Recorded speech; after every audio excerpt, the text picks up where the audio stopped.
Hello everyone, आज हम करेंगे क्लास 8th की जो आपकी सोशल साइंस की बुक है उसका chapter number 2, reshaping India's political map. तो अभी तक जो है हमने इसमें देखा कि किस तरह से अलग अलग जो है दिल्ली सल्तनत बदलती रही, अलग अलग लोग जो है उसमें आते रहे, अलग अलग सुल्तान उसके आते रहे, राजा बनते रहे। तो लास्ट में जो हमने पढ़ा था वो मुगल्स के बारे में पढ़ा था कि मुगल जो है कहाँ तक रहे, कितने साल तक का उनका शासन रहा। Now resistance of to the Mughals, तो अब मुगलों के विरोध भी क्या होने लगा, विद्रोह वगैरह होने लगा और उनके जो नए राजा बन रहे थे, अभी जो उनके नए जो है सक्सेसर आ रहे थे वो उतने पावरफुल नहीं थे जितना पहले का था। Let us survey some of the major rebellions that ended up eroding the Mughals power. तो यहाँ पर अब हम जो है कुछ इम्पोर्टेंट रिबेलियंस हुए थे, विद्रोह जो हुए थे जिन्होंने मुगल पावर को बिल्कुल ही कमज़ोर कर दिया था, तोड़ दिया था, उसके बारे में पढ़ेंगे। Keeping the special case of Marathas for the next chapter, जिसमें से मराठा के साथ उनका जो युद्ध हुआ वो हम पढ़ेंगे नेक्स्ट चैप्टर में, उसको नहीं पढ़ने वाले, बाकी सब हम पढ़ेंगे। Over the centuries many peasants communities rebelled against harsh exploitation. तो किसान समुदाय जो था, जो पीजेंट्स वगैरह थे, वो क्या करते थे, हमेशा से रिबल वगैरह करते रहते थे, क्योंकि उनका सबसे ज़्यादा जो है एक्सप्लॉयटेशन किया जाता था, सबसे ज़्यादा काम वगैरह उनसे करवाया जाता था और बहुत शोषण होता था। वन सच केस, ऐसा ये केस है in the 17th century, involve the Jat peasantry. मतलब जो जाट किसान है उनकी जो है इन्वॉल्व था उस टाइम पे 17th सेंचुरी का, in present day west Uttar Pradesh, Haryana and eastern Rajasthan. तो इस जगह के जो थे जाट किसान थे, उनके बारे में यहाँ पर बात होगी। Who manage to kill an oppressive officer of the Mughal administration, जिन्होंने क्या किया, मुगल प्रशासन का जो एक सबसे ज़्यादा जो मतलब अत्याचार करता था, मारता वगैरह था, सब एक्सप्लोइट जो सबसे ज़्यादा करता था, उसको उन्होंने मार दिया था। ठीक है। In a subsequent battle 20,000 man confronted the Mughal army and fought violently. और इसके साथ ही इसके घटना के बाद में क्या हुआ, 20,000 जो जाट थे उन्होंने भी मुगल सेना के खिलाफ जो है लड़ाई की। But their Jat leader was killed and the rebellion suppressed. तो बहुत ब्रेवली वो लड़े, लेकिन उनके जो लीडर थे उस टाइम पे, जो उनके हेड बने थे, वो क्या हो गया, उस युद्ध में मारे गए और उनके विद्रोह को वहाँ पे दबा दिया गया उसके बाद में। मैनी ट्राइबल ग्रुप्स, उसके बाद बहुत सारे ट्राइबल ग्रुप थे, भील, गोंड, सांथाल और the coach for instance also fort back against attempt of annex their territory और impose taxes on them.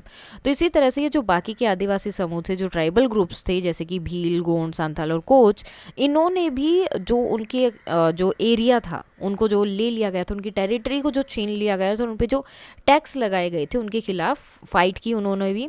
While some of these groups were subdued or gradually integrated into the Delhi सल्तनत और the Mughal empire, लेकिन इसमें से जो है कुछ समूह जो थे उन्होंने क्या किया, इनको अपने साथ ले लिया, धीरे धीरे दिल्ली सल्तनत और मुगल साम्राज्य में ही इनके सारे पार्ट्स को अपने अंदर मिला लिया। अदर स्पेशली दोज इनहेबिटेटिंग फॉरेस्ट, जो कि वहीं रहते थे, फॉरेस्ट वगैरह में रहते थे, और रिमोट रीजन या फिर रिमोट रीजन वगैरह में रहते थे, मतलब वहीं पर फॉरेस्ट वगैरह में या आसपास के रीजन में या ऐसी जगह पर जहाँ पर ज़्यादातर सुविधाएं नहीं होती है, manage to maintain some degree of independence, और उन्होंने जो है अपनी इंडिपेंडेंस बनाए रखी कुछ टाइम तक। ठीक है। Rani Durgavati is remembered as violent queen of the Garha kingdom, one of the Gond kingdom in central India. तो रानी दुर्गावती को जो है एक बहुत बहादुर जो है रानी माना जाता है, जो गोंड राज्यों में से एक ही था, गढ़ा राज्य उसकी। From all account she ruled wisely and made her kingdom prosperous. तो उन्होंने बहुत अच्छे से राज किया था और अपने किंगडम को बढ़ाया था। She kept an army of 20,000 soldiers and 1,000 elephant with which she rebelled several attempts invasions, जिसमें जो है उन्होंने क्या किया, इनके पास 20,000 लोग थे और 1,000 जो है इनकी सेना में हाथी वगैरह थे। तो इनकी सहायता से इन्होंने क्या किया, कई बार इनके ऊपर जो युद्ध हुए थे या इन्वेजन वगैरह होता था, आक्रमण होता था, उसको इन्होंने ख़त्म कर दिया था वहीं पर। When a general sent by Akbar attacked her kingdom in 1564, तो एक जनरल भेजे गए अकबर के द्वारा, इन पे जब युद्ध किया, अटैक किया 1564 पे, despite being out numbered and out matched in weaponry. अब उनके पास ज़्यादा नंबर में जो है वेपनरी थी और ज़्यादा ही अच्छी क्वालिटी की चीज़ें थी, क्योंकि वो दिल्ली में जो है अपना राज कर रहे थे, उनके पास लोग भी ज़्यादा थे और हर एक चीज़ जो है उनके पास इनसे एडवांस थी। सी लेड हर ट्रूप, तो उसने अपने जो ग्रुप था उसको लीड किया एंड फोर्ट ब्रेवली, और बहुत बहादुरी से लड़ी। वॉन्डेड, वो घायल हो गई थी। She took her own life on the battle field to avoid capture, तो जब वो घायल हो गई तो उन्होंने अपनी जान खुद ही ले ली ताकि वो पकड़ी ना जाए। सी वॉज ओनली 40, और वो सिर्फ 40 साल की थी। हर sacrifice become a symbol of regional pride and resistance. उसके बाद से क्या हुआ, जो उन्होंने अपना बलिदान दिया, सेक्रीफाइस किया, वो एक सिंबल बना उस जगह के लिए, उनके गर्व के लिए, उनके रेजिस्टेंस के लिए, कि इसी तरह से हमें अपने जगह को जो है संभाल के रखना, उसे दूसरों के पास नहीं जाने देना है। And she is still revered as a heroic figure in Indian history, और उनका जो है आज भी हीरोइक जो है फिगर की तरह उन्हें ट्रीट किया जाता है, माना जाता है। सर्ज ऑफ द राजपूत, अब क्या हो गया, वो चले गए हैं, मुगल लगभग खत्म हो गया था, तो अब राजपूत जो हैं वो आगे आने लगे, उभरने लगे। Because of their location in north west India, the proud tradition they inherited from earlier dynasties. तो अब जो उत्तर पश्चिम भारत में जो है, नॉर्थ वेस्ट में इंडिया में जो थे, उनकी जगह थी, और उनका जो ट्रेडिशन था बहुत ही अच्छा था, जो उन्हें अपने जो है पूर्वजों से, राजवंशों से मिला था। Such as the Pratihara who had registered the Arab invasion of Sindh a few century earlier. So Pratihara वगैरह थे जिन्होंने जो है अरब से जो इन्वेजन हुआ था, जो लोग अटैक किया था, उनको भी रजिस्टर कर दिया था, उनको निकाल दिया था। The Rajput were often battling the invading forces from beyond the subcontinent. So Rajput क्या करते थे, जो सब कंटिनेंट होते थे उससे बाहर से जो भी युद्ध करने आते थे, ठीक है, उसमें मोस्टली वो बैटल करते थे, उसी में लड़े, मतलब मोस्टली उनका एरिया वहीं का था, तो वहाँ से जो भी बाहर से वो आते थे उनके साथ वो लड़ना पड़ता था उन्हें अपने आप को बचाने के लिए। They had rebuilt there kingdom after the Khilji conquest. तो खिलजी के बाद जो है उन्होंने अपना आक्रमण होने के बाद में अपना जो है फिर से किंगडम बनाया। Two major clans emerge in this process, तो दो मेजर जो क्लान्स थे, या मेजर आप ग्रुप बोल सकते हैं, जो उस टाइम पे मर्ज हो गए in the Mewar and Marwar region. So Marwar और मेवाड़ रीजन में जो थे वो दोनों आपस में मर्ज हो गए। Inspirational stories of their heroic deeds are still told today.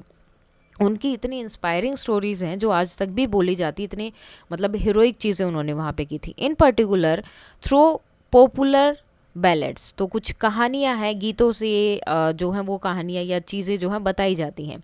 Among the valorous ruler those clans produced we met Rana Kumbha earlier Rana Sanga.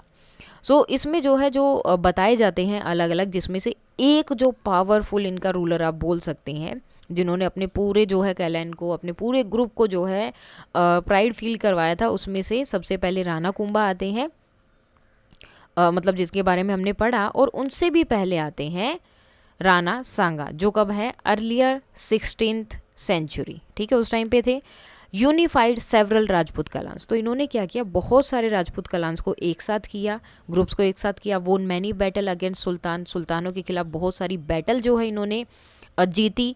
Ultimately meeting defeat against Babur at the battle of Khanwa, और खानवा में बाबर के खिलाफ जो इनका युद्ध हुआ था उसमें ये हार गए थे, ठीक है। ये देखो, ये हल्दी घाटी का युद्ध है, उदयपुर पैलेस का जो हुआ है वो यहाँ पर दिखाया गया पिक्चर में।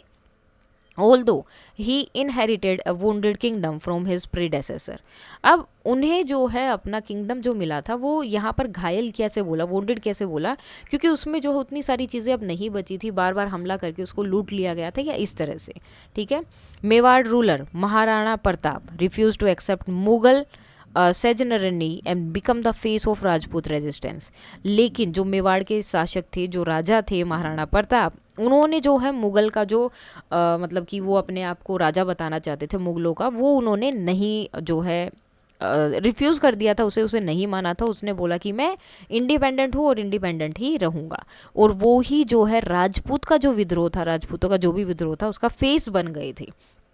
Confrontation took place at the Haldi Ghati पास इन अरावली इन 1576। तो 1576 में जो हल्दी घाटी का जो युद्ध हुआ था वो भी यहाँ दिखाया गया। ऑल दो the Mughal army had the upper hand, अब जो क्या नाम है उसका, मुगल आर्मी है, उनका पलड़ा भारी था, मतलब वो ज़्यादा लोग थे, उनके पास ज़्यादा पावरफुल चीज़ें थी। Maharana Pratap escaped and pursued for years guerrilla warfare against the Mughal from the Aravali hills। लेकिन महाराणा प्रताप किसी तरह से वहाँ से बच गए और चली गए थे। उसके बाद उन्होंने मुगलों को अरावली हिल में जब भी वो आते थे या कुछ भी होता था तो गोरीला वॉरफेयर से वो युद्ध करते थे। अब गोरीला वॉरफेयर क्या है? एक स्टाइल है फाइटिंग का, लड़ने का, जिसमें जो है स्मॉल ग्रुप होते हैं जिनको नॉलेज होती है। अब अरावली हिल्स है तो उसमें जंगल भी हैं, हिल्स भी हैं। तो महाराणा प्रताप के जो लोग थे या उनका जो था, उनके लिए बेनिफिट क्या था कि उस जगह के बारे में उन्हें सब कुछ पता था। तो जब भी मुगल आर्मी आती थी या कुछ भी होता था तो वो वहाँ पे छिपे होते थे और उनको एक एक को पकड़ पकड़ के वो मार देते थे। कैरी आउट सरप्राइज अटैक करते थे, अम्बुशिश करते थे और बड़ी बड़ी आर्मी को वो उसमें हरा देते थे। अब वहाँ पे क्या कंडीशन बहुत हार्ड थी, तो वो ऐसी कंडीशन में रहते थे, but firm on his independence. लेकिन हमेशा अपनी इंडिपेंडेंस को उन्होंने आगे रखा कि कुछ भी हो जाए मैं हमेशा इंडिपेंडेंट ही रहूँगा। It is noteworthy that Maharana Pratap received strong support from the Bhils. और साथ में जब महाराणा प्रताप यहाँ रह रहे थे या मुगलों के खिलाफ लड़ रहे थे तो जो भील थे उनसे उन्होंने जो है बहुत अच्छा स्ट्रॉन्ग सपोर्ट मिला था। Who only joined his troop as archer. उन्होंने उनकी जो आर्मी थी या जो ट्रूप था वो क्यों ज्वाइन किया? एज अ आर्चर ज्वाइन किया, क्योंकि वो जो है बहुत अच्छे से जो है जैसे जो भी ट्राइब्स वगैरह वो मोस्टली जंगल में रहते, शिकार वगैरह करते हैं तो आर्चरी का यूज़ करते हैं वो, ठीक है, अपने धनुष बाण वगैरह। तो वो बहुत अच्छे आर्चर थे। And also contributed their knowledge of the terrain. और साथ में जिस जगह पर वो रहते थे तो उस एरिया की उन्हें जानकारी भी थी, तो एज ए आर्चर उनके ट्रूप में काम करते थे और साथ में एरिया की जानकारी, नॉलेज भी उन्हें देते थे। Their service earned them a respected place in Mewar military tradition as the Mewar emblem shows. और उनकी जो ये सर्विस थी, जो उन्होंने काम किया, इतनी हेल्प की उनकी, तो उसकी वजह से उन्हें बहुत रेप्यूटेड माना जाता है, रिस्पेक्टेड माना जाता है। मेवाड़ का जो मिलिट्री ट्रेडिशन है उनमें जो है एक बहुत अच्छी रिस्पेक्टेड प्लेस उन्हें दी गई।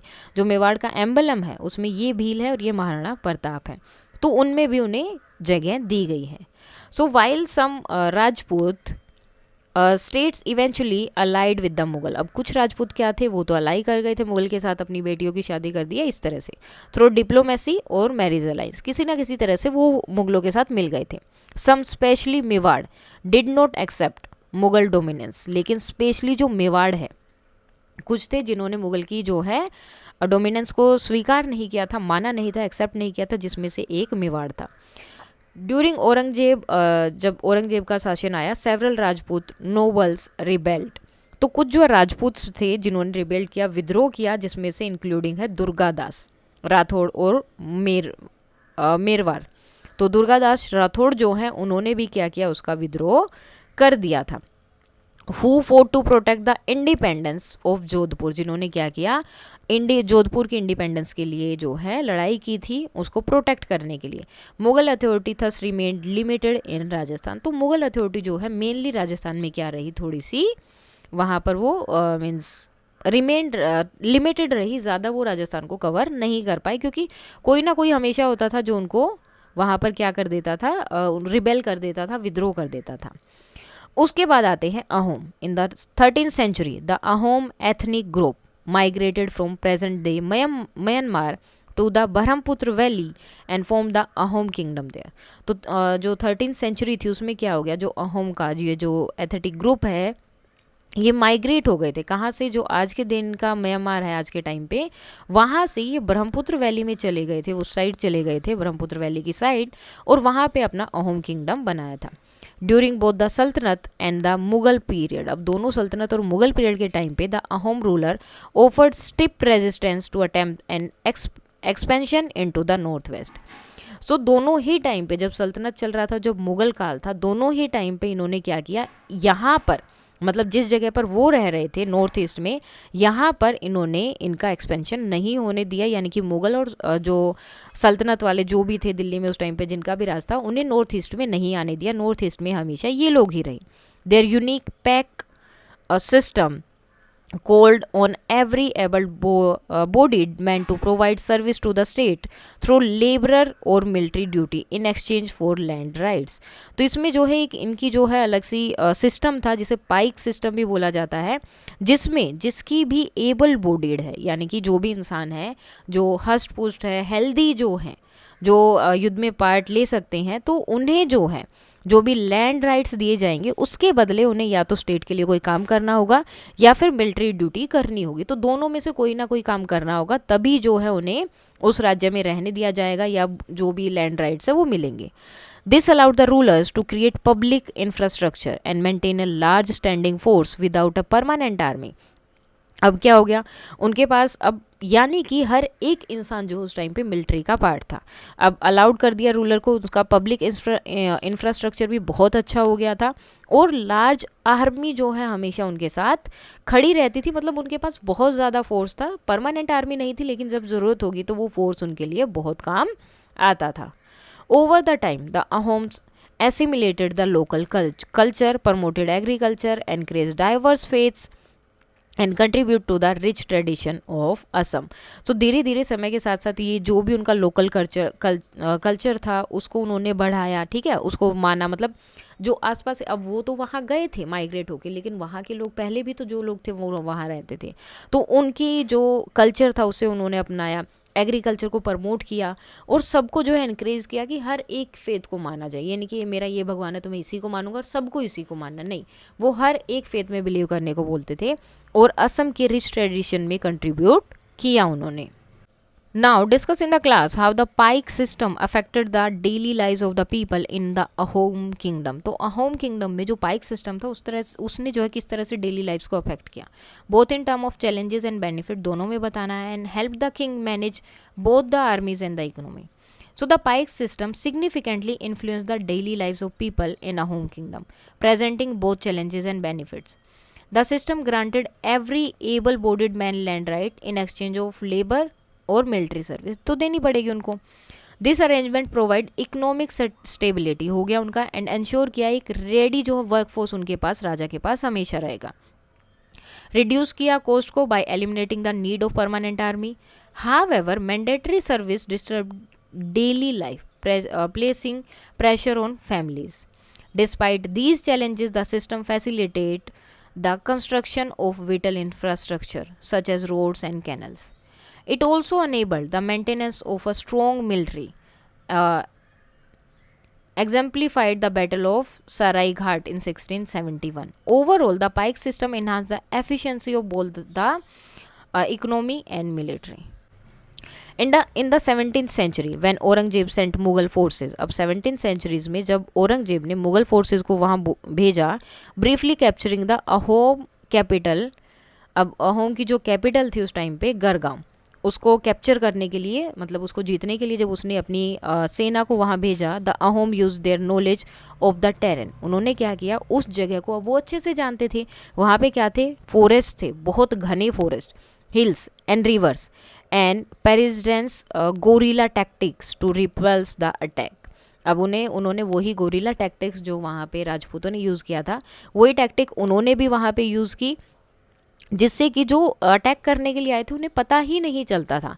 एक तो सीधा सीधा आप युद्ध कर रहे हैं, एक छिप के सरप्राइज अटैक उनके बाद, जैसे जहाँ पे उन्हें दिखे कि 15-20 लोग हैं, एकदम से वो कहीं से भी, क्योंकि उन्हें पूरी जगह के बारे में पता है, ठीक है, तो वो कहीं भी पेड़ों पे छिपे होते या धरती में नीचे या पानी के अंदर कहीं भी छिप जाते थे. और जहाँ ये दिखता कि ये 15-20 लोग अकेले हो गए हैं तो उनको पकड़ के वहीं पर वो मार देते थे. तो इस तरह से उन्होंने जो अटैक जो था उसको ख़त्म कर दिया. Although the latter had more men and the larger fleet of river boats. यहाँ तक कि जो लेटर है, यानी कि जो मुगल फोर्सेस हैं, उनके पास जो है ज़्यादा लोग थे और ज़्यादा जो हैं बड़े बड़े या रिवर बोट्स उनके पास ज़्यादा थी, ज़्यादा चीज़ें थी.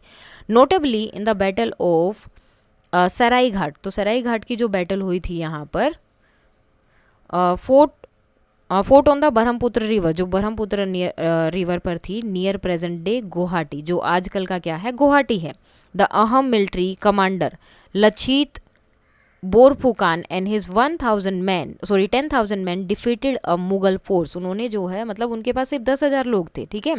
तो बैटल हुई जो सारी घाट की, जो ब्रह्मपुत्र रिवर थी, आज की जो गुवाहाटी है वहाँ पर. तो जो अहोम के जो लीडर हैं लचित बोरफुकान और उनके 10,000 आदमियों ने मुगल फोर्स के 30,000 सोल्जर्स की जो आर्मी थी उसे हरा दिया था. Ultimately the Ahom were able to preserve their independence, तो वो अपनी इंडिपेंडेंस को बचा के रख पाए थे वहाँ पर। यानी कि उन्होंने कभी भी जो है मुगल या सल्तनत को अपने उस एरिया में नहीं आने दिया, वो एरिया हमेशा इंडिपेंडेंट रहा। Now Ram Singh the general of the Mughal army praise the Ahom warriors in these terms, तो उन्होंने भी, जो मुगल आर्मी की जनरल हैं यानी कि हेड है, उन्होंने भी अहोम की जो है अप्रेज की है वॉरियर्स की। Every Assamese soldier is expert in rowing boats, boats चलाने में एक्सपर्ट है, शूटिंग एरो में भी वो एक्सपर्ट हैं, डिगिंग ट्रेंचेस, नीचे से वो मतलब आने जाने के लिए जगह उन्हें बनानी है, and in vending guns and cannons, मतलब हर एक चीज़ में वो एक्सपर्ट है।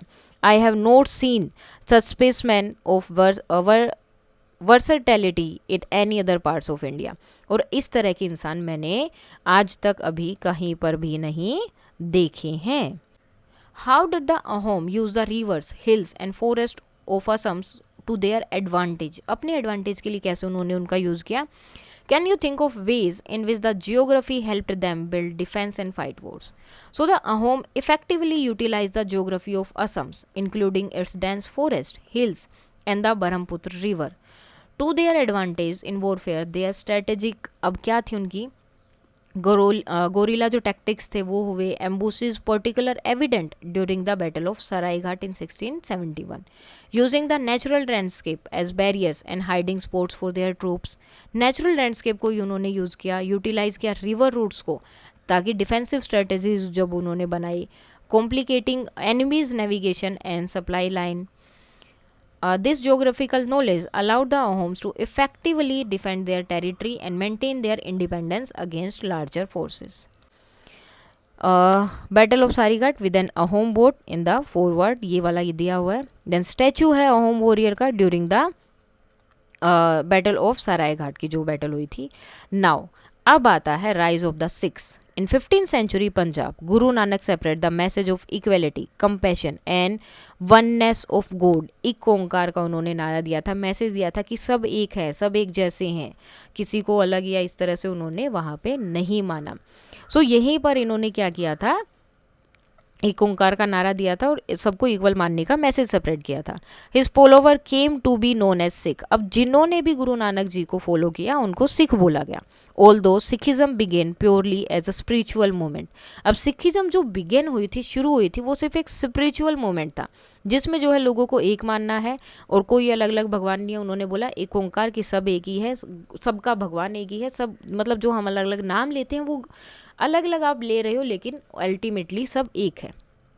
The later Sikh gurus had to respond to the growing intolerance and persecution under some Mughal rulers. लेकिन धीरे धीरे उसके बाद में क्या हुआ, जो बाकी के जो सिख गुरु, जैसे सबसे पहले गुरु हैं गुरु नानक देव जी, लेकिन उसके बाद जैसे जैसे सिख गुरु आगे के आते रहे उस टाइम तक इनटॉलरेंस, यानी कि जो औरंगजेब थे उनका इनटॉलरेंस इतना ज़्यादा बढ़ गया था कि ये जो बाकी के गुरुज आए इन्होंने इसके लिए रिस्पॉन्ड किया, इसके लिए लड़ाई लड़ने लगे कि इतना ज़्यादा नहीं होना चाहिए। जो भी मुग़ल रूलर्स कर रहे थे उस टाइम पे, लोगों को मारना काटना, इस्लाम में चेंज करना, तो बहुत ज़्यादा वो हो गया था। तो सिख गुरुओं ने उस टाइम पे क्या किया, इसके लिए युद्ध लड़े। Even emperor Jahangir find out, Jahangir ने भी क्या है फाउंड आउट किया date Guru Arjan has supported his rebellion सन, कि जो जहांगीर थे उसने देखा कि जो सिख गुरु हैं, ठीक है, अर्जन, उन्होंने क्या किया, उनका बेटा क्या था, विद्रोह कर रहा था मुग़ल एम्पायर के लिए, तो उन्होंने अपने बेटे का सपोर्ट किया था। तो जहांगीर को ये बात पता चल गई थी, तो उन्होंने क्या किया, he had Guru Arjan torture to death, तो उन्होंने इतना टॉर्चर किया जब तक कि वो मर नहीं गए। This प्रोम्प्टेड Guru Arjan sun and successor गुरु हरगोविंद। सो इसकी वजह से क्या हुआ, जो गुरु अर्जन सिंह थे उनके बेटे, ठीक है, और उनके जो सक्सेसर थे, नेक्स्ट जो गुरु बनने वाले थे हरगोविंद सिंह, इन्होंने इनके अंदर की जो मतलब एक ये बोल सकते हैं कि इनके अंदर जो आग थी उसको और ज़्यादा बढ़ा दिया था उन्होंने। टू इंट्रोड्यूस मार्शियल ट्रेनिंग, तो उन्होंने क्या किया, उसके बाद उन्होंने सबको मार्शियल ट्रेनिंग देने लगे। And form a Sikh army, और उन्होंने अपनी एक सिख आर्मी बना ली गुरु अर्जन सिंह के बाद में, जब उन्होंने देखा कि उनको इतना सारा ज़्यादा टॉर्चर किया गया है। Which fort several battle against the Mughal forces, और जिन्होंने जो ये अपनी आर्मी बनाई थी, इन्होंने सिख आर्मी, मार्शल ट्रेनिंग वगैरह सब किया, तो इसमें जो है उन्होंने बहुत सारी मुगल फोर्सेज के अगेंस्ट जो है बहुत सारी बैटल भी लड़ी। Now in the context of this chapter, Punjab refers to the vast region now split across India and Pakistan. सो यहाँ पर हम जो पंजाब की बात कर रहे हैं वो बहुत बड़ा रीजन था उस टाइम पे, जिसमें आधा पार्ट अभी जो है इंडिया में है और आधा जो है पाकिस्तान में है.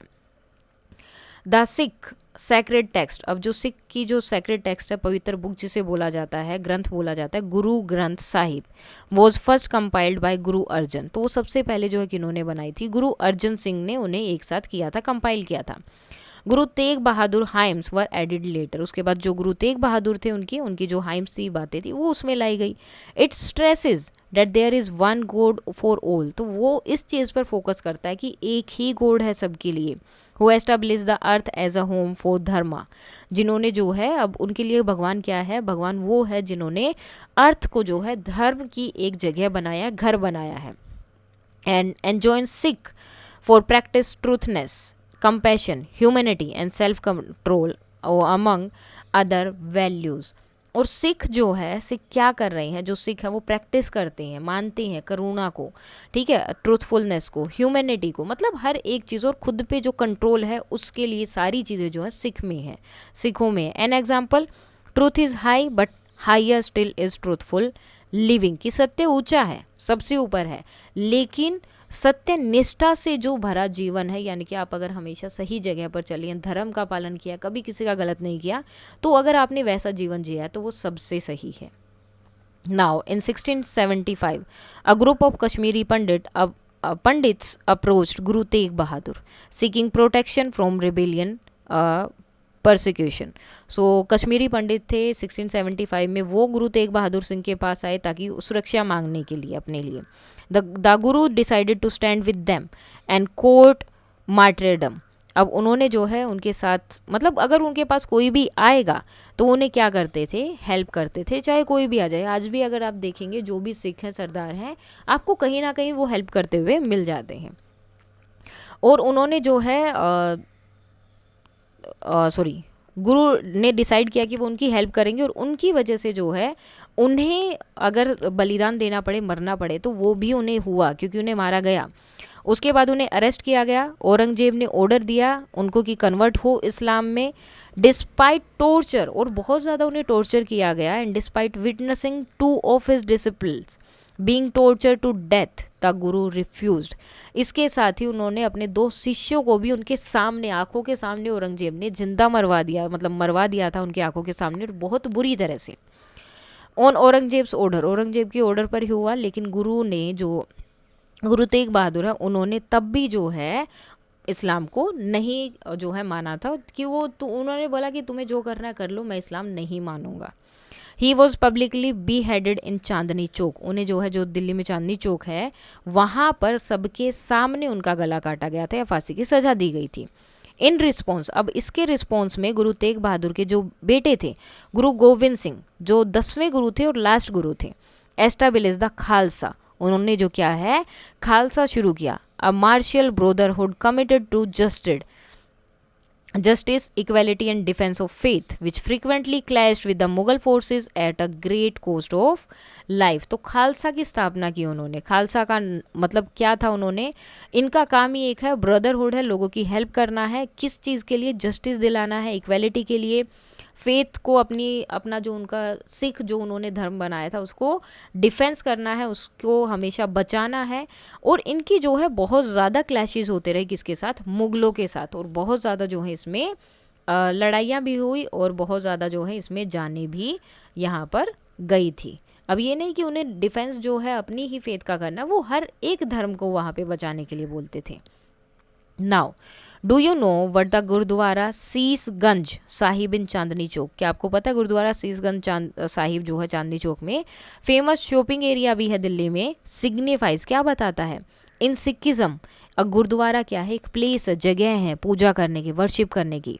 This one remark the site where Guru Tegh Bahadur the 9th Sikh guru was beheaded by Aurangzeb in 1675. ये जो साइट बनी है, ये जो गुरु बना है शीशगंज, ठीक है, ये क्या है, जो इनके 9th गुरु थे, 9वें गुरु, गुरु तेग बहादुर सिंह, इनको जो 1675 में जब औरंगजेब ने इनका जो है सर कलम करवा दिया था, कटवा दिया था, उनके लिए ये उनका रिमार्क के लिए कि इसी जगह पर हुआ है, तो वहीं पर उनका वो बनाया गया है gurdwara. This historic gurdwara is uniquely honoured by the Sikh regiment. और ये जो है, ये जो ऐतिहासिक गुरुद्वारा आप इसे बोल सकते हैं, तो जो सिख रेजिमेंट है इसको स्पेशली जो ऑनर किया जाता है, which has saluted it before the president in the Republic day parade each year since 1979। तो जब भी रिपब्लिक डे की जो परेड होती है उसमें जो है राष्ट्रपति के सामने हर बार जो है इसे सम्मानित किया जाता है, सल्यूट किया जाता है। कब से? 1979 से। It's stand a powerful symbol of faith and sacrifice in history. तो ये जो फेथ और सेक्रीफाइस का एक पावरफुल सिंबल की तरह इंडियन हिस्ट्री में शो होता है, दिखाई देता है। Now, why do you think Guru Tegh Bahadur endured torture rather than convert? Why did he think his sacrifice would make a difference? So, Guru Tegh Bahadur endured the torture to uphold religious freedom for all, particularly the Kashmiri Pandit, demonstrate courage in the face of oppression, inspire others to resist Mughal tyranny. तो इसमें मतलब उन्होंने जब ये किया तो लोगों को लगा कि जब वो कर सकते तो हम क्यों नहीं, हम क्यों इनके डर से जो है इस्लाम को स्वीकार करें। He believe that his martyrdom would serve as a powerful example, जो कि हुआ, encouraging others to stand up for their belief and fight against injustice. What value did Sikh Gurus and the Khalsa embody? तो क्या values हैं उनकी? So the Sikh Gurus and the Khalsa embodied several core values. Courage. They demonstrate bravery in the face of oppression. Justice. They fought for fairness and equality for all.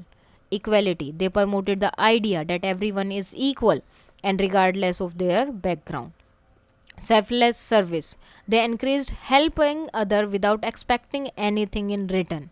Additionally, they stood up for religious freedom and defended the weak. जो weak थे उनको defend किया उन्होंने, उनको छोड़ा नहीं.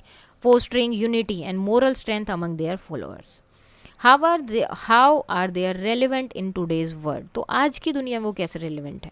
So these values are important today because they teach us to treat everyone fairly. सबको अच्छे से treat कर रहा है, respect करना है differences को, and help others. दूसरों की help करनी है, which help build a better and peaceful world.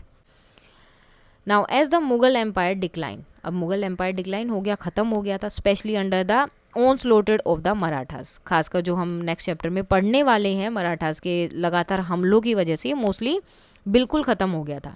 Several Sikh confederacies emerge in the Punjab region. तो कुछ जो सिख थे संघ या बोल सकते हैं कन्फेडरेसी, जो भी पार्ट या ग्रुप बोल सकते हैं, वो पंजाब में जाकर मिल गए थे। They were ultimately unified through the effort of Maharaja Ranjit Singh. वो कब क्यों मिले थे? क्योंकि जो महाराजा रंजीत सिंह थे उनके जो संघर्ष थे बार बार उनको मिलाने के at the turn of 19th century. तो 19th सेंचुरी तक जाके महाराजा रंजीत सिंह के बार बार एफर्ट से ये सब लोग मिलकर एक हो गए थे। Ranjit Singh military acumen, diplomatic skills and religious tolerance allowed him to establish a strong. तो अब जो ये महाराजा रंजीत सिंह थे, इनकी जो डिप्लोमेटिक स्किल थी, जो मिलिट्री का इनका ज्ञान था, और जो रिलीजियस टॉलरेंस था कि जिसको जो मानना है मानो, हमें कोई उसमें इशू नहीं है। तो ये सब चीज़ों की वजह से इनका जो राज्य था वो बहुत ही स्ट्रॉन्ग हो गया था, सेंट्रलाइज्ड हो गया था सिख एम्पायर जो उस टाइम पर, which spend much of the north west, जो ज़्यादातर जो है नॉर्थ वेस्ट के हिस्से में पूरा फैल गया था, इंक्लूडिंग पार्ट ऑफ कश्मीर, जिसमें कुछ पार्ट कश्मीर का भी था।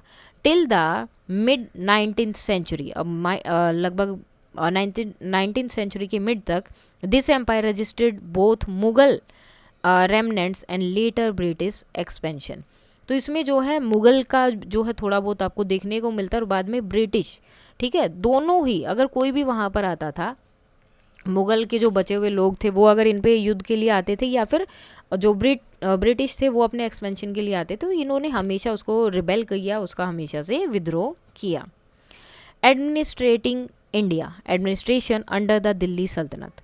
सो द दिल्ली सल्तनत introduced a political system centred on the sultan who possessed absolute authority as the political and military head. and whose duties, according to the contemporary chronicles, including defending the territories of Islam against possible aggression, collecting fees and taxes, and keeping in touch with public affair and the condition of the people by personal contact. सो अब जो है थोड़ा सा administration चलने लगा, तो दिल्ली सल्तनत ने एक पॉलिटिकल सिस्टम अपना बनाया, राजनीतिक व्यवस्था शुरुआत की, जिसमें क्या होता था, मोस्टली उनकी जो मेन अथॉरिटी थी या मेन जो उनका सिस्टम था वो मोस्टली के अंदर था कि उनके पास जो राजनीतिक और सैन्य प्रमुख है उनके पास ही पूरे अधिकार है और उनकी ड्यूटी क्या क्या है। ठीक है, इसमें उनकी ड्यूटी क्या क्या दी गई, जो अकॉर्डिंग टू जो भी उस टाइम की जो रिटर्न उनको मिला है, ठीक है, रिटर्न एविडेंस जो मिले हैं उनके अकॉर्डिंग क्या क्या ड्यूटी थी, जिसमें क्या क्या है, डिफेंड करना है टेरिटरीज़ को, किस में, ऑफ इस्लाम, इस्लाम की जो भी टेरिटरीज़ है उनको डिफेंड करना है। अगर कहीं से छोटा वो भी पॉसिबल एग्रेशन अगर दिखाई दे रहा है इस्लाम के खिलाफ, तो वहाँ पर क्या करना है, उसकी रक्षा करनी है। ठीक है, फीस कलेक्ट करना है, टैक्सेस कलेक्ट करनी है, पब्लिक अफेयर के साथ टच में रहना कि क्या चल रहा है क्या नहीं, और condition of the people bye personal contact. ठीक है, और लोगों से जुड़े रहना और पता करना है कि क्या क्या चीज़ें उनके बीच में चल रही है। The Sultan was, however, associated by a council of ministers who were in charge of various departments of the Sultanate. अब जो है सुल्तान ने क्या किया, एक जो है अपना ग्रुप बना लिया, काउंसिल बना ली मिनिस्टर्स की, जिसमें जो है हर एक को जो है अलग अलग मदद भेजी जाती थी, किन के लिए, जो है चार्ज थे, मतलब इंचार्ज थे, किसी ना किसी चीज़ के हेड थे, तो अलग अलग डिपार्टमेंट के उन्होंने अलग अलग इंचार्जेस बना दिए और उनको जो है फंड वो भेजते रहते थे। One instrument of the administration was the Ekta system. अब इनमें से एक क्या है, एकता सिस्टम था जो ऊपर बताया गया, इनमें से एक जो है उनका सिस्टम था एकता सिस्टम। अब इसका काम क्या था, in which territories were assigned to nobles, iqtadar जो होते थे उनको जो है नोबल्स बोला जाता था, मतलब उस टाइम पे इक्तादार होते थे, तो जो नोबल्स थे उनको उनकी टेरिटरीज दे दी जाती थी, जगह दे दी जाती थी, टू कलेक्ट टैक्सेस, जहाँ से उन्हें टैक्स कलेक्ट करना है, which minus expenses were suppose to go to the sultan's treasury. उसमें क्या होगा, इक्तादार सारा टैक्स कलेक्ट करेगा, जो भी उसकी एक्सपेंसेस हैं उसको कट करके जो पैसा बचेगा वो सुल्तान के पास भेज देगा। They were needed in particular to maintain the army, mostly जितना भी उनको चाहिए वो सब उनके पास भेज देंगे ताकि वो अपनी आर्मी को जो है मेंटेन कर पाए। The system created a network of local administration loyal to the central authority. अब जो है इससे क्या हो गया, जो लोकल एडमिनिस्ट्रेशन था वो लॉयल हो गया सेंट्रल अथॉरिटी के लिए इस सिस्टम की वजह से, क्योंकि वो जितना चाहे पैसा अपने पास रख सकते हैं और कुछ पैसा आगे भेज सकते हैं। But there post were not hereditary, लेकिन उनकी जो पोस्ट होती थी वो हेरिडेटरी नहीं थी कि अब वो है उसके बाद उसका बेटा बनेगा फिर उसका बेटा, तो ऐसे नहीं चलता था, वो डिपेंड करेगा सुल्तान किसे बनाता है। While taxes were levies on trade at every stage, अब टैक्सेस जो हैं बहुत ज़्यादा होने लगे, हर एक स्टेज पे जो है वो टैक्सेस लगाने लगे। The burden fail most heavily on the peasantry, जो किसान थे उन पे सबसे ज़्यादा इसका बर्डन आने लगा, बहुत ज़्यादा। एंड सम जो कंटेम्प्रेरी अकाउंट्स थे report considerably cruelty in extracting revenue from the land, और कुछ जो उस टाइम के जो कंटेम्प्रेरी है यानी कि उस टाइम की जो खाते या भूमि से जो भी चीज़ें निकली उसमें देखा गया कि उनके साथ जो है किसान जो थे उनके साथ बहुत गंदा जो है व्यवहार किया जाता था, हर बार उन्हें क्रूएल्टी फेस करनी पड़ती थी, अगर वो उतना टैक्स नहीं दे पाते तो उनके साथ मारपीट वगैरह सब होता था। द मुगल एडमिनिस्ट्रेटिव फ्रेमवर्क, अब मुगलों ने कैसे किया, aiming at greater control and efficiency, अब उनका था कि ज़्यादा कंट्रोल हो और एफिशिएंसी ज़्यादा हो। Akbar reorganize his administrative machinery, उन्होंने सारा जो है अपना एडमिनिस्ट्रेटिव का जो काम था उसको फिर से पूरा बनाया। The diwan took care of the finance, diwan बनाया जो सारे फाइनेंस को देखेगा। वाइल द मीर बख्शी क्या करेगा, who looked after military matters and the khane sama was in charge of public works, तो हर एक के लिए उन्होंने बता दिया कि खाने सामा ये काम करेगा, खाने सामा के साथ और क्या क्या है, पब्लिक वर्क देखेगा, ट्रेड, इंडस्ट्री और एग्रीकल्चर, ये सब चीज़ें वो देखेगा।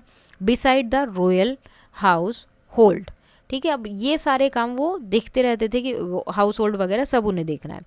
The sadr was responsible for justice and religious and educational matters, तो ये सारी चीज़ें भी उन्हें देखनी है। Such minister was assigned to each of the empire's 12 province, सूबाज।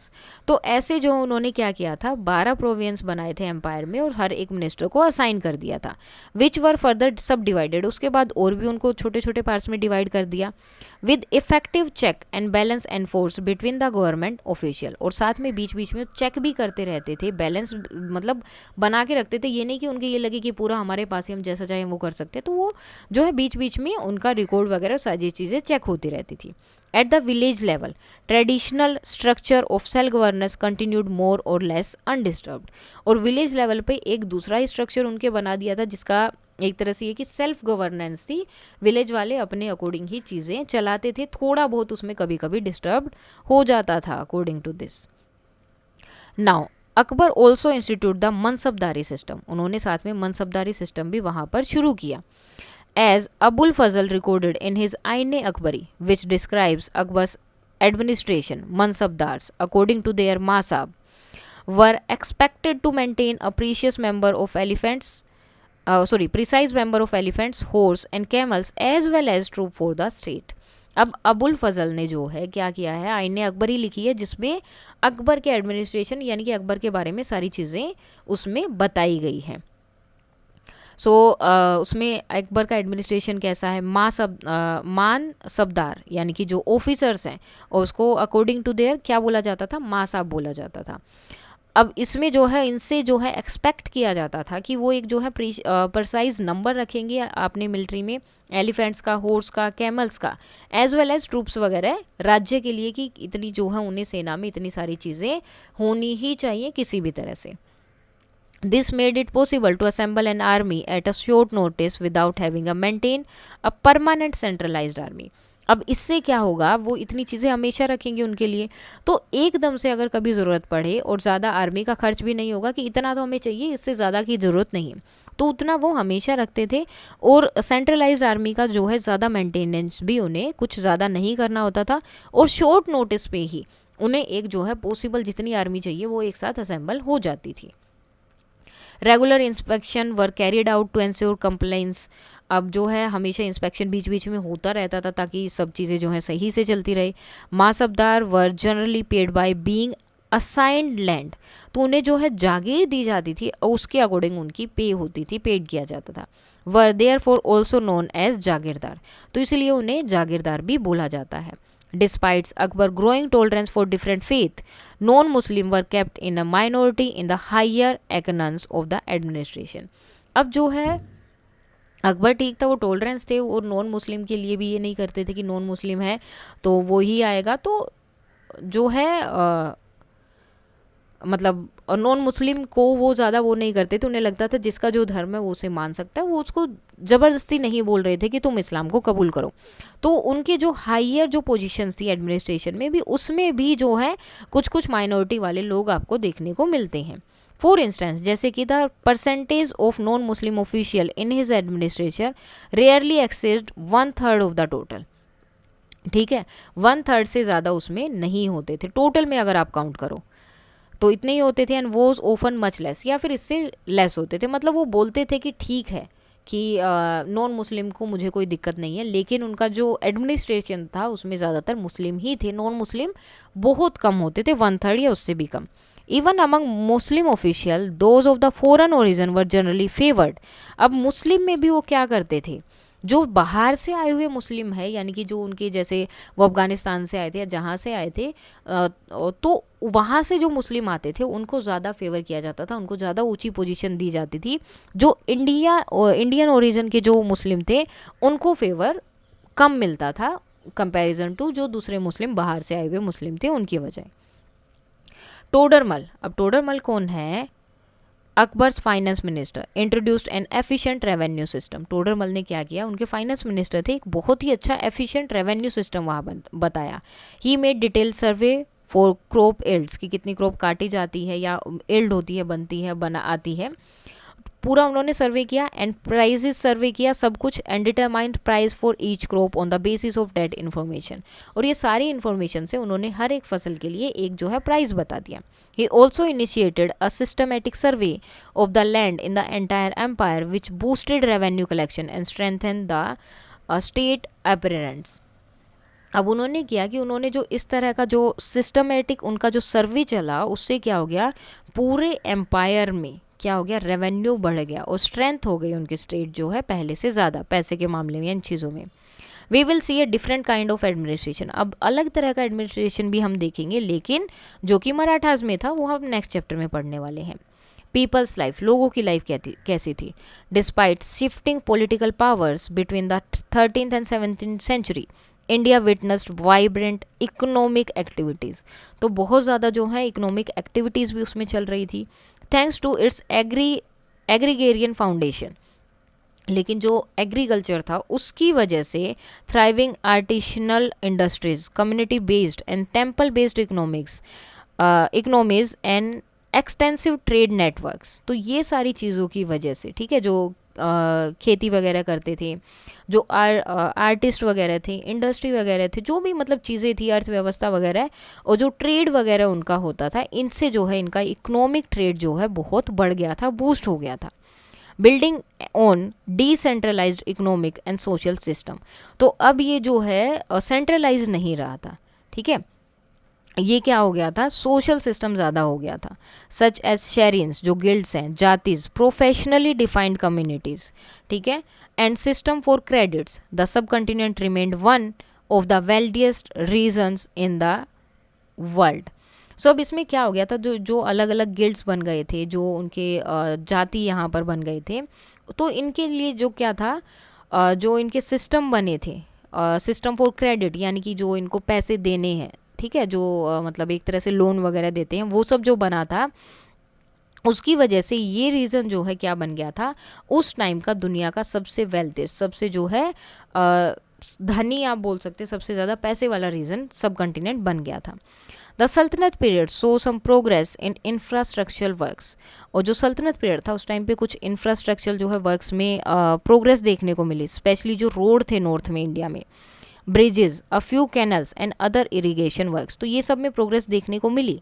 Apart from the creation of new cities, all of which expanded considerably during the Mughal period, अब सल्तनत काल में भी ये सारी चीज़ें चलती रही थी, सड़कें, पुल, नहरें वगैरह सब बना, नए शहरों के निर्माण के अलावा सब चीज़ें जो इसमें थी, जिनमें से सभी का मुगल काल के दौरान, अब जो मुगल आए थे उन्होंने इन सब को और भी आगे बढ़ाया, and denominations were introduced as currency, ठीक है, अब करेंसी को भी जो उन्होंने क्या कर दिया था, दिखा दिया था, वहाँ पर अलग अलग कॉइन्स जो हैं सेवरल मेटल के, और डिनोमिनेशन जो है करेंसी की तरह वहाँ पर उस टाइम पे चलने लगे। The Mughal will use a different system, अब मुगल ने जो है दूसरा सिस्टम चलाया, विद अ रुपया ऑफ सिल्वर एंड धम ऑफ कॉपर, अब इन्होंने क्या किया, जो चांदी का था उसे रुपया बोला, और जो दाम था कॉपर वाले को इन्होंने क्या किया, दाम, उसको भी इन्होंने इसके अंदर शामिल किया। Agriculture was the main stay of the Indian economy, और हमेशा से एग्रीकल्चर जो है इंडियन इकोनॉमी का मेन जो है फोकस बोल सकते हैं या आधार रहा है। We have already seen how rulers relied on agri revenue to maintain their administration and military, typically extracting land revenue at 1/5 of the produced। अब ये क्या करते थे, अब जैसे हमने देख भी लिया कि कैसे रूलर जो हैं इसी तरह पूरे एग्रीकल्चर पे ही डिपेंड थे, जो भी उनका एडमिनिस्ट्रेशन है, मिलिट्री है, किसी भी तरह की चीज़ हो, वो पूरा का पूरा लगभग इन पे ही जो है बेस थे, या इन्हीं के ऊपर इनका सारा काम चलता था। इसमें जो है इन्होंने मतलब जो भी उनका होता था, मतलब जो सॉरी टैक्स वो लेते थे, उसका 1/5 जो रेवेन्यू जो है पूरा का पूरा एग्रीकल्चर से आता था। Though some of the sultan raised at it as high as 1/2, अब कुछ सुल्तान ऐसे थे जिन्होंने हाफ तक भी कर दिया था, यानी कि बाकी आधा तो कहीं और से आ रहा है, और आधा पार्ट जो है, जो टैक्स के पैसे आएंगे, जो सुल्तान के पास या राजा के पास जाएंगे, वो सब कहाँ से आएंगे, एग्रीकल्चर से।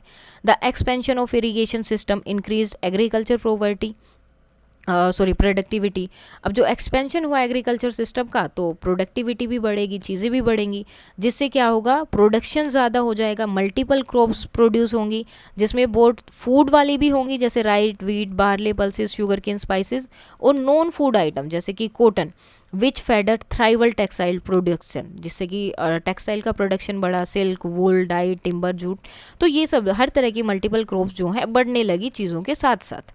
Let us note that agriculture output varied from region to region and period to period. अब इसमें एक चीज़ और इम्पोर्टेंट है कि जो ये एग्रीकल्चर था, ये रीजन टू रीजन, जगह के अकॉर्डिंग और टाइम के अकॉर्डिंग हमेशा चेंज होता रहा, वेरी होता रहा। The peasantry suffered severe famines in this period. और जो ये थे किसान जो थे वो हमेशा से किसी ना किसी मतलब कोई ना कोई बीमारी आ जाती थी या कोई कभी अकाल आ गया, कुछ ना कुछ होता रहता, तो ये हमेशा उसमें मतलब पीड़ित होते रहते थे, हमेशा उन्हें प्रॉब्लम ही होती थी। While relief depending upon the particular ruler benevolence. अब ये डिपेंड करता था कि रिलीफ जो रूलर है वो किस तरह का, वो कुछ रिलीफ प्रोवाइड करवाएगा या नहीं।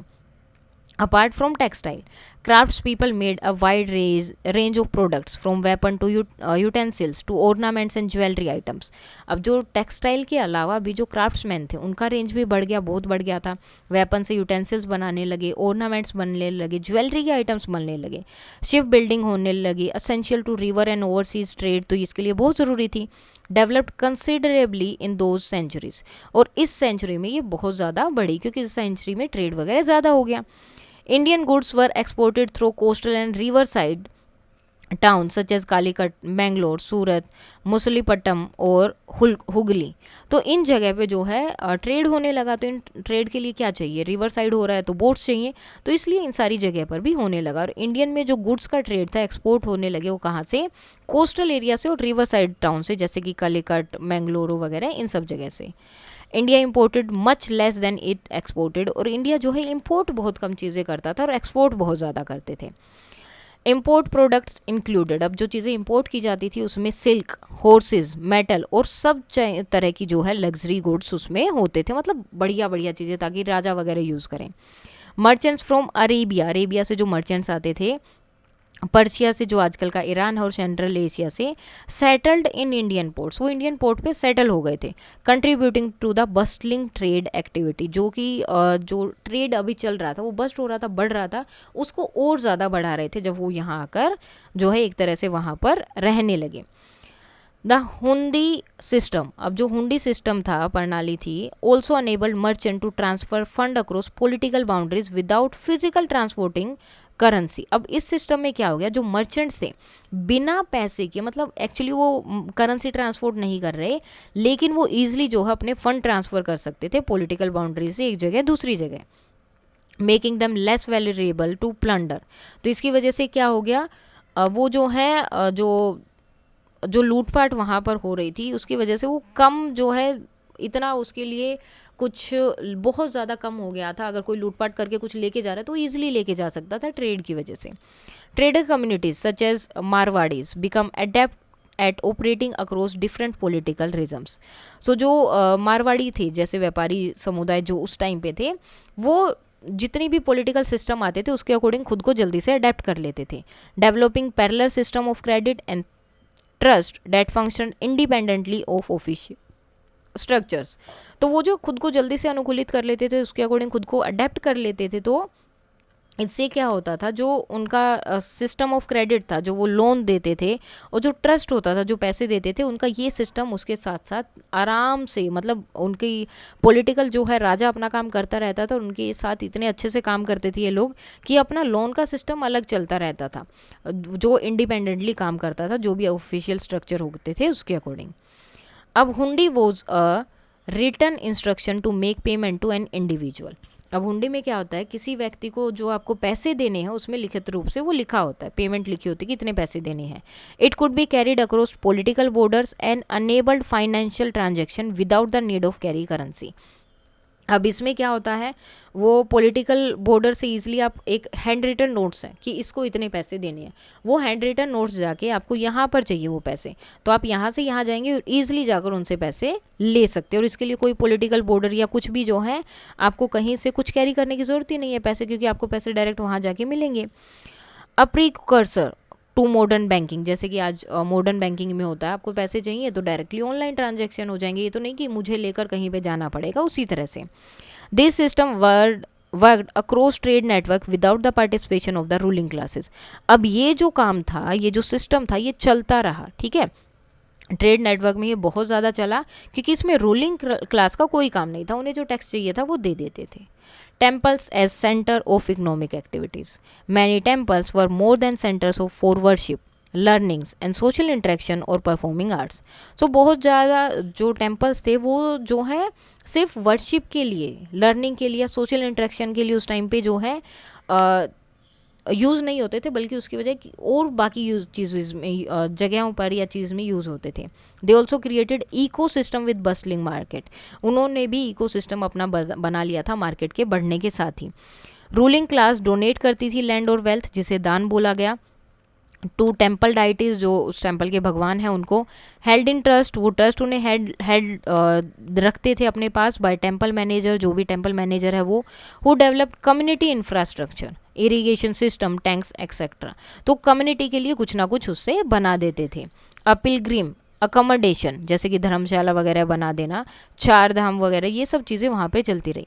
Temple provide merchant with credits, अब टेम्पल भी जो है मर्चेंट्स को पैसे वगैरह दे देते थे या फंड दे देते थे, internal as well as maritime trades, maritime trades वगैरह, मतलब सब चीज़ें वहाँ पर उनकी चल रही थी। और टेम्पल्स में भी मार्केट के साथ अब ये सब चीज़ें होने लगी। While earlier period saw prosperity, अब स्टार्टिंग में तो बहुत ज़्यादा पैसे आने लगे। The late 16th witnessed economic stress, अब 16th के लास्ट के टाइम तक बहुत ज़्यादा स्ट्रेस होने लगा। Peasants were often left with a small share of their produce after tax and payment of intermediary parties. अब कुछ टैक्स तो उन्हें क्या करना पड़ता था, गवर्नमेंट है या जो भी उसको देना है, और कुछ जो है जो बीच की पार्टीज हैं उनको देना, तो उनके पास कुछ बचता ही नहीं था। This caused many to lose their land and become bonded labourers. अब इसकी वजह से बहुत सारे किसानों को अपना लैंड छोड़ना पड़ा, लूज करना पड़ा, और वो लेबर बन गए। Historians suggest that craftspeople and laborers too often faced harsh economic condition। जो क्राफ्ट पीपल थे या लेबरर थे जो मेहनत करते थे, उनको भी बहुत बार बहुत ज़्यादा हार्श कंडीशन फेस करनी पड़ी थी। India was still a land of abundance, testified by many Arabs and European travelers, but the wealth was largely concentrated in the hands of the rulers, courtiers, high official and the merchant class। अब India जो है, अभी भी India के पास बहुत ज़्यादा पैसे थे, बहुत ज़्यादा जो है वेल्थ थी, लेकिन जो मतलब अरब और यूरोप के जो ट्रैवलर आते हैं वो बताते हैं, मतलब उनकी जो बुक्स लिखी हैं उसमें बताया गया कि इंडिया कितना वेल्थी था, लेकिन अब जो वेल्थ थी वो लार्जली बहुत कम हाथों में जो है कॉन्सेंट्रेट हो गई थी। जैसे कि जो राजा हो गए या जो कोर्ट में काम करते हैं या जो हाई ऑफिशियल हो गए या मर्चेंट क्लास हो गई, सिर्फ इन्हीं के पास वेल्थ थी ज़्यादा। फ्रीक्वेंट वॉरफेयर, ज़्यादा लड़ाइयाँ होने लगी। In addition caused forced displacement of population, जिसके वजह से पॉपुलेशन को भी एक जगह से दूसरी जगह जाना पड़ा क्योंकि लड़ाइयाँ ज़्यादा हो रही हैं। At the level of the common people there were instances of clashes, बहुत ज़्यादा क्लासेस होने लगे, especially over sacred sites that had been desecrated और destroyed under the ruler sanction. अब ज़्यादातर जो हैं जो सेक्रेड साइट थे, जो टेम्पल वगैरह थे या जो भी पवित्र जगहें मानी गई, उनके साथ जो है ज़्यादा दिक्कतें होने लगी, क्लैशेस होने लगी, क्योंकि कुछ कुछ रूलर ने क्या किया, कुछ जगहों को तुड़वा दिया, दूसरे रूलर ने दूसरों को तुड़वा दिया, तो वो बोलते कि हमारी जगह, दूसरे बोलते कि हमारी जगह, तो ऐसे बहुत ज़्यादा क्लैशेस होने लगे। But by and large people of different faith and communities lived peacefully side by side, लेकिन बहुत जो है बहुत ज़्यादा लोग जो हैं अलग अलग फेथ के कम्युनिटीज़ के एक साथ रहने लगे। Economically dependent on each other, वो एक दूसरे पे डिपेंडेंट भी थे। Even as most ruler across India patronize the arts communities too strove to maintain or revive their tradition, many of which adapted of changing circumstance। अब यहाँ पर क्या होने लगा, जो बहुत ज़्यादा जो है रूलर यहाँ पे इंडिया में आने लगे, तो अलग अलग जो है आर्ट कम्युनिटीज़ देखने को मिली, जिनकी वजह से अपनी परंपराओं को मेंटेन रिवाइव करने लगे इंडियंस जो थे, अपने जो ट्रेडिशन थे उनको, जिनमें से जो है बहुत ने अडेप्ट भी कर लिया, जो चेंजिंग सरकमस्टेंस है उसके अकॉर्डिंग भी खुद को ढाल लिया था। Among those cultural tradition a fair degree of interaction resulted in the creation of a shared heritage. अब जो है फेयर इंटरेक्शन एक तरह से हो गया था, फेयर डिग्री हो गया था, तो कुछ लोगों ने जो है जो कल्चरल चेंजेस हुए थे, ट्रेडिशन हुए थे, कुछ ने पुराने रखे, कुछ ने नया यूज़ कर लिया, अडेप्ट कर लिया उसके तरह से, तो एक शेयर्ड हेरिटेज वो उनके लिए बन गया था। Though through it all India endured, India ने बहुत एंड्योर किया, economically prosperous on the whole but often politically unstable. Mostly economically कोई प्रॉब्लम नहीं आई, लेकिन पॉलिटिकली बहुत ज़्यादा अनस्टेबल जो है इंडिया रहा। During this period of frequent reshaping of the political map India face serious challenges but survived. अब इंडिया ने इस पूरे टाइम पीरियड में आपने देखा कभी कुछ हो रहा है कभी कुछ हो रहा है, तो बहुत ज़्यादा जो है इनका पॉलिटिकल मैप चेंज होता रहा, बहुत ज़्यादा चैलेंजेस इन्होंने फेस किए लेकिन सर्वाइव किया। It is a tale not only for hardship but also reliance. ये सिर्फ जो है ये नहीं दिखाता कि कितनी हार्डशिप उन्होंने वहाँ पे, एक कहानी नहीं है कि कितनी मुश्किलें उन्होंने सही, बल्कि किस तरह से ज़रूरत पड़ने पर through the sword when the occasion demanded, but also through fresh creation in art literature spirituality and timeless values. बल्कि ये भी दिखाया कि किस तरह से जब ज़रूरत पड़ी तो तलवार का यूज़ करके उन्होंने अपना उनके खिलाफ रेबेलियन शो किया है। एंड साथ में ही उनके बहुत सारे क्रिएशन भी किए, आर्ट में, लिटरेचर में, स्पिरिचुअलिटी में टाइमलेस वैल्यूज़ जो हैं यहाँ पर देखने को मिलती है। इनकी टाइम के साथ वो नई नई चीज़ें भी करते रहे, चीज़ों को लेकर रुके नहीं, या किसी ने उन्हें रोका तो उससे वो रुके नहीं थे।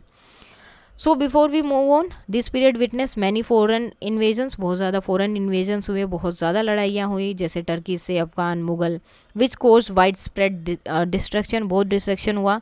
The fall of all dynasties and the rise and fall of kingdom and empires, तो बहुत सारी ये डायनेस्टीज जो हैं गिर गई, फिर से उठे, फिर से अलग अलग किंगडम गिरे, इस तरह से चलता रहा।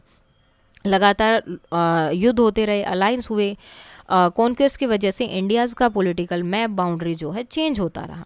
The period had many instance of religious to intolerance, इसमें जो है बहुत सारी ऐसी चीज़ें भी दिखी जिसमें रिलीजियस इंटॉलरेंस दिखा।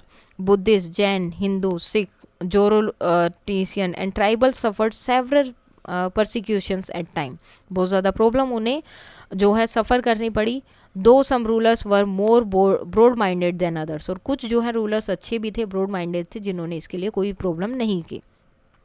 एग्रीकल्चर एंड ट्रेड जो है एक्सपेंड हुआ, इन्हांस किया इंडिया की वेल्थ को एंड कनेक्टिविटी को दुनिया की, पूरी दुनिया के साथ। Yet the economic condition of the common subjects generally remained harsh, लेकिन जो जनरल लोग थे, जो कॉमन लोग थे, उनकी जो है कंडीशन हमेशा ही बहुत ही मुश्किल रही।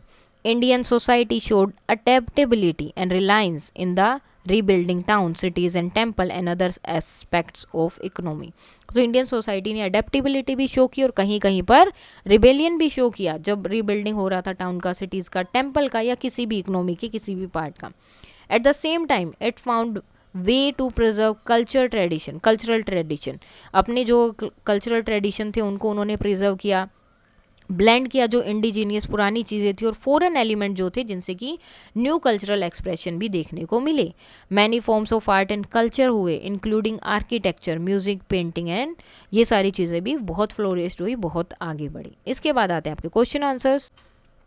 Now compare the political strategies of the Delhi Sultanate and the Mughal. What similarities and differences exist between them?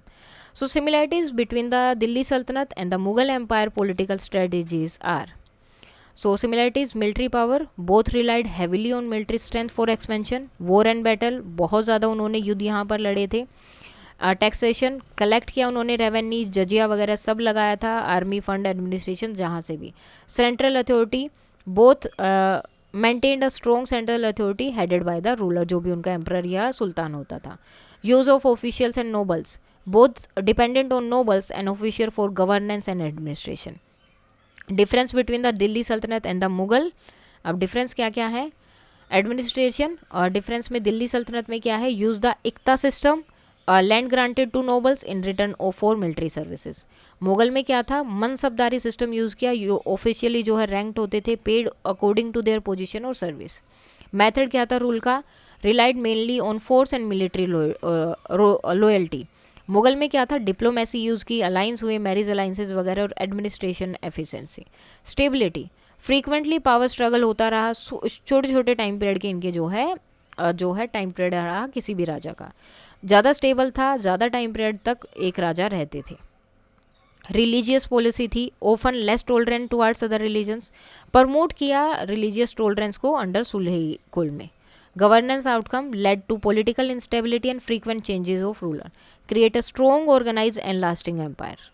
In summary, while both empire depended on war and taxes, the Mughal had a more organized and enduring governance structure.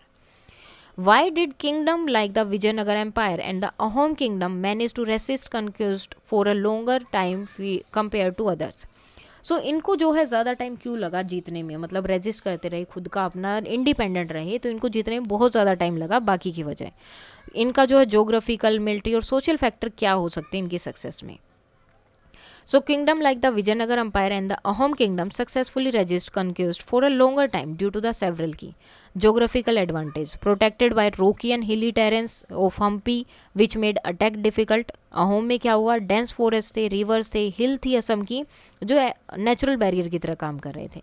Military tactics, stronger army थी under rulers like Krishnadevaraya, effective battle strategies, guerrilla warfare, use of knowledge of terrain effectively.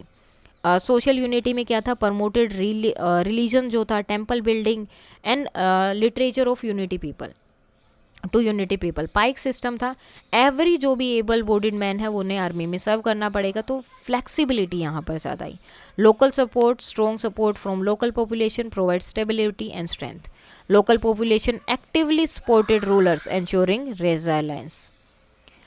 Imagine you are a scholar in the court of Akbar or Krishnadeva Rai. Write a letter to a friend describing the politics, trade, culture, and society you are witnessing. So, dear friend, I hope you are well. I want to share with you about life here in Vijayanagar under our great king Krishnadeva Rai.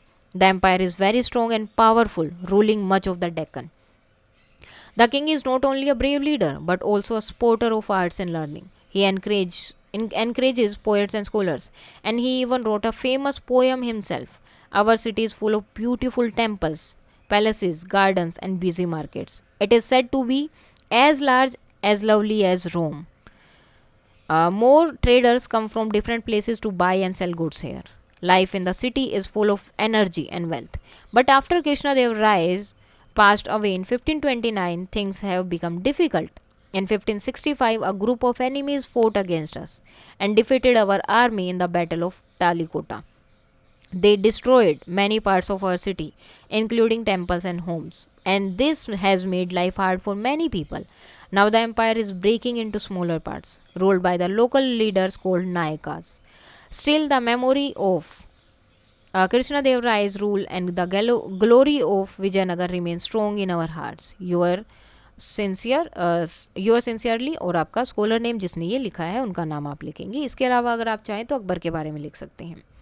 How come Akbar, a ruthless conqueror in his young days, grew tolerant and benevolent after some years? What could have led to such a change?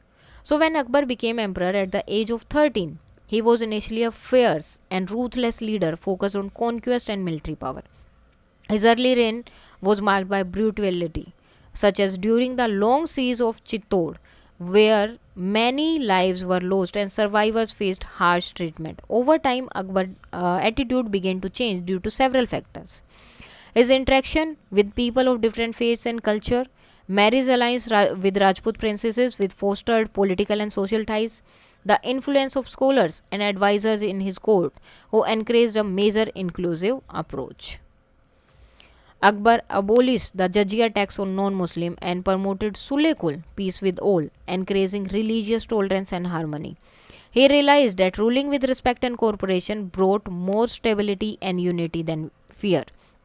According to his historians Abul Fazl, Akbar admitted that forcing conversion was wrong and ineffective. Over time, he changed from a harsh conqueror into a wise and benevolent ruler who valued peace and diversity. What might have happened if the Vijayanagar Empire had won the Battle of Talikota? अगर जीत जाते तो क्या होता? Imagine and described how it could have changed the political and cultural history of South India. So if the Vijayanagar Empire had won the Battle of Talikota in 1565, South India's history could have been changed significantly. Here are some potential outcomes. The Vijayanagar Empire could have stayed strong and united instead of breaking into smaller kingdoms.